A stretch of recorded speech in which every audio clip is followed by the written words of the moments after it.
John Dubinsky's line in general on the forecheck, not only on the goals, but also making LA go 200 feet, I thought was a important part of that game. Yeah.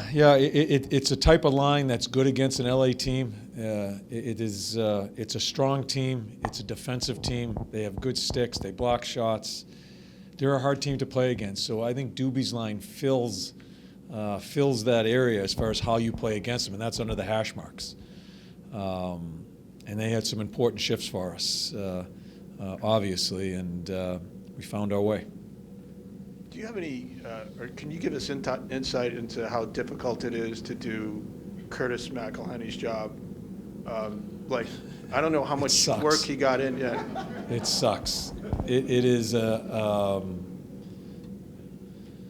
and Mac knows. Mac knows we have two young kids down in the minors. One of them played really well when he came up here with Bob's injury, and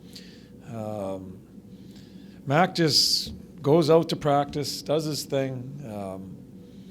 No one really talks to him. There's no special warm-up for Mac, and the coach just doesn't play him that much. It sucks. He has to go to the morning skates while we're sitting in the hotel doing our meetings. He has to go over there with the extras. So he's a bit of a speed bag as far as all the shit that comes at him. But you know what? Look what he's done here in just finding ways to get points for us. So, I'm thrilled for him.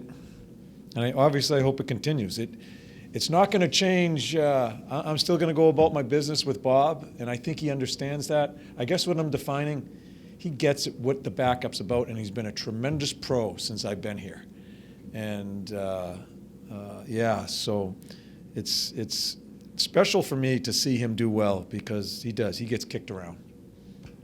John, it's a nebulous topic, but do you get a real sense from the players that there is a growing expectation that they're going to win a game when they go out on the ice? They talk about it even when they struggled in the past, but do you get a sense that they're feeling it now? I think their body language and their the mental part of it, I think they're crossing that.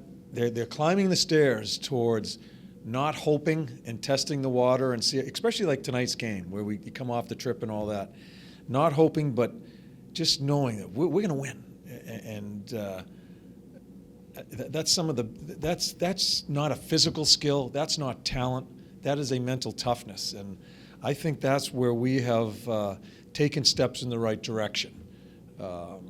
We're going to have some other battles as we go through a long year, and to test that, the mental aptitude, I guess, or the toughness. But right now, as they've gone through the first couple of months here, they've handled themselves really well. John, you've talked about the mental toughness being such an important objective for you with this team, and you've talked about it not getting too good to these guys. With what's happening here, what are the challenges now for you and the coaching staff? Yeah, I think we got to be really careful because I think we need to show them a little respect in not always talking about it. Don't let it get good to you. I think when you see your team growing, and I said it last year, sooner or later that room is going to have to self-sustain itself. So we need to give it to them and let them talk about that, not us babysit them and always talk, okay, we want another one, but don't let it get good to you. I think it's disrespectful because I think our team has grown. So we as coaches, we have to change our thought as far as how we handle them and understand they have grown and don't treat them where they were, what I felt last year, where there was a struggle with the mental part of this game. I think they've grown, so we got to act accordingly. John, this may go in the same category as your 500th win, but 10 in a row is a franchise record. I know your team has loftier goals, but for the fans who are in the building tonight, for this city, what do you think that means? Well, I'm not so, you'll have to ask them. I'm glad for them. I'm glad they're seeing some good hockey. I don't think, tonight was, the overtime, I had a ball watching the overtime. I didn't have much fun watching us play throughout most of that game because we struggled in a lot of different areas with the turnovers, and it was just, but in the overtime, that's fun to watch. So it's nice to see some people in the building and enjoying it. I don't get too wrapped up in it because we're just focused on the team. But as I've said, I don't really I can't be concerned about all that stuff, but I'm happy for them because I think they've been since I've been here, they have been a loyal group as far as some of the crap they've seen. And hopefully they get rewarded and they see some good hockey consistently here for them. The penalty Savard took late in regulation, and you guys were able to kill it at the start of OT. Is that an example, too, of maybe in the past that's a penalty that kills you guys? Yeah, in the past? yeah, especially when it gets to the 4-on-3. I know they don't have, I think, 24, 25 seconds. Yeah, we did a good job there, especially with a guy like Doughty out there. I was worried about that. We were hanging on all night long. You could sense it. And